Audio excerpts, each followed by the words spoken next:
तो पार्ट 6 की शुरुआत वहीं से होती है जहाँ पिछला एपिसोड खत्म हुआ था। दोनों साथ में डिनर करने जाते हैं तो यहाँ दोनों बात करके अपने बीच के ऑकवर्डनेस को दूर करते हैं। लेकिन अगले ही दिन न्यानचिन उयन को अपने उसी डेट के साथ देखता है जिससे उयन अपनी मॉम की वजह से मिलने आई थी। पर न्यानचिन तो उसे उसके साथ देखकर काफी ज्यादा जेलस होता है, इसीलिए उसे कॉल करके बाहर बुलाता है जहाँ उसे हक करके कहता है कि मुझे पता है कि मेरी वजह से तुम भी बहुत हर्ट हुई हो, जिसके लिए आई एम सॉरी, पर मैं तुम्हें किसी और के साथ नहीं देख सकता। क्या तुम अभी भी मुझसे उस दिन के लिए नफरत करती हो? लेकिन उयन उसे अभी कोई जवाब नहीं देती। पर न्यानचिन हार नहीं मानता। वो अगले दिन उयन से मिलने स्कूल पहुंच जाता है जहाँ उयन अभी भी पढ़ाया करती थी, जहाँ उसे उसका वॉच लौटाता है। न्यानचिन को एक बिजनेस डिनर पार्टी का इनविटेशन आया था जहाँ वो उयन को अपने साथ चलने के लिए कहता है, क्योंकि पिछली बार उयन ने उसे प्रॉमिस किया था डिनर कराने का, इसलिए वही डिनर समझकर उसे अपने साथ चलने के लिए कहता है। तो काफी मनाने के बाद उयन भी मान जाती है, पर वो काफी कैजुअल कपड़े पहनकर आई थी जिससे वहाँ के कुछ बड़े बड़े लोग वेट्रेस समझ लेते हैं। पर तभी न्यानचिन उनसे कह देता है कि उयन मेरी फियांसे है, जो सुन उयन भी शॉक्ड होती है, पर अभी के लिए वो उसके नाटक में साथ दे देती है। तो पार्टी खत्म होने के बाद दोनों बाहर आते हैं जहाँ उयन तो उसे फियांसे वाली बात के लिए सुना रही थी। तो न्यानचिन उसे कहता है कि क्या तुम्हें याद नहीं जब तुम मुझे छोड़कर जा रही थी हमारे झगड़े के बाद, तो जाने से पहले तुमने क्या कहा था?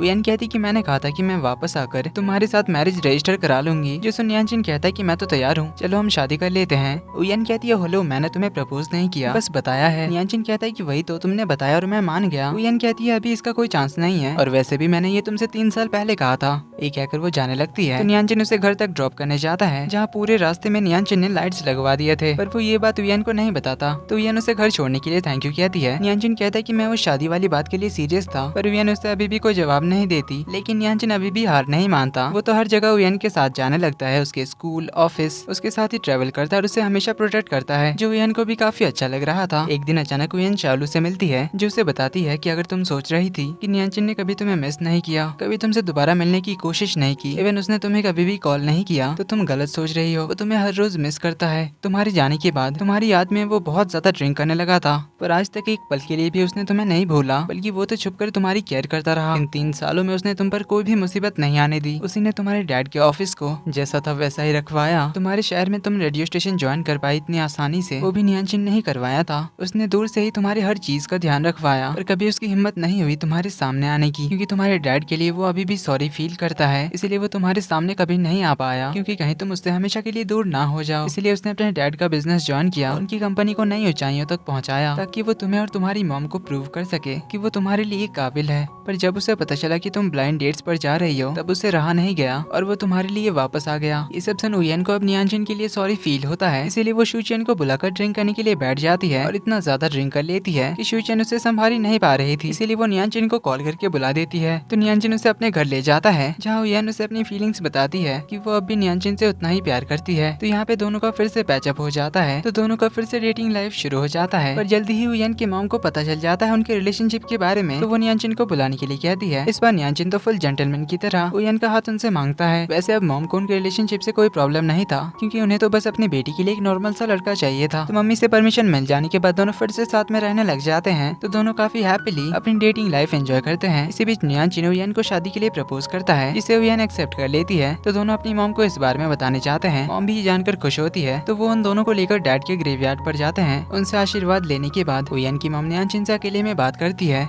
उयन ने अपनी मॉम को बता दिया था कि न्यानचिन उसके डैड के लिए काफी सॉरी फील करता है, इसलिए मॉम उसे सबसे पहले उयन के डैड के लिए अपने आप को ब्लेम देने से मना करती है और उनके पिछली बार की बात के लिए भी माफी मांगती है और उयन के साथ एक हैप्पी लाइफ बिताने का आशीर्वाद देती है। न्यानचिन भी उन्हें प्रॉमिस करता है कि वो उयन का हमेशा ख्याल रखेगा और खुश रखेगा। तो दोनों शहर वापस चले जाते हैं, जहाँ एक दिन वेहाओ उयन से मिलने के लिए उसके घर आता है। तो न्यानचिन बताता है कि उयन अपने रूममेट से मिलने गई है, जो सुन वेहाओ बताता है कि ऐसा कैसे हो सकता है, उयन के रूममेट की मौत 3 साल पहले ही हो गई थी। तो न्यानचिन उयन के अपार्टमेंट जाता है जहाँ उयन अपने रूममेट के साथ रहती थी। तो हमें पता चलता है कि उयन के डैड और उसके रूममेट की मौत के बाद उयन के दिमाग पर गहरा असर पड़ गया था और वो अभी एक साइकोलॉजिकल डिसऑर्डर से जूझ रही है, जिसमें वो अपनी बातें शेयर करने के लिए अपने रूममेट को इमेजिन कर लेती है और हमेशा इस अपार्टमेंट में आकर अपने रूममेट से बात किया करती है। डॉक्टर से कंसल्ट करने पर डॉक्टर उसे एडवाइस करते हैं कि उसे उयन के साथ ज्यादा से ज्यादा टाइम स्पेंड करना है और उसके साथ हर बात शेयर करनी है और उसकी भी हर बातें सुननी है। इसी तरह उयन के साथ ज्यादा से ज्यादा टाइम स्पेंड करने पर धीरे धीरे उसका ये डिसऑर्डर ठीक हो जाता है। जिसके बाद इनकी वेडिंग सेरेमनी होती है। सारे फ्रेंड्स एंड फैमिली बहुत खुश होते हैं इन दोनों के लिए। फिर कुछ महीने बाद उयन न्यानचिन को अपने प्रेगनेंसी की गुड न्यूज बताती है, जो सुन न्यानचिन तो बहुत ही ज्यादा खुश हो जाता है और ऑफिस से जल्दी से अपनी कार लेकर उयन से मिलने के लिए आता है। इस न्यूज से दोनों ही बहुत खुश होते हैं। न्यानचिन उयन का बहुत ही अच्छी तरह से ख्याल रखता है, हर वक्त उसके साथ रहता है, रेगुलर चेकअप्स कराने ले जाता है। पर उसे एक चिंता सता रही थी कि कहीं उनका बेबी न्यानचिन की तरह ब्लाइंड हुआ तो। जिस पर उयन कहती कि तो क्या हुआ, हम उसका बिल्कुल नॉर्मल बच्चों की तरह देखभाल करेंगे, और वैसे भी जिसके पास तुम्हारे जितने प्यार करने वाले डैडी हो तो हमारी बेबी को क्या ही प्रॉब्लम होगा।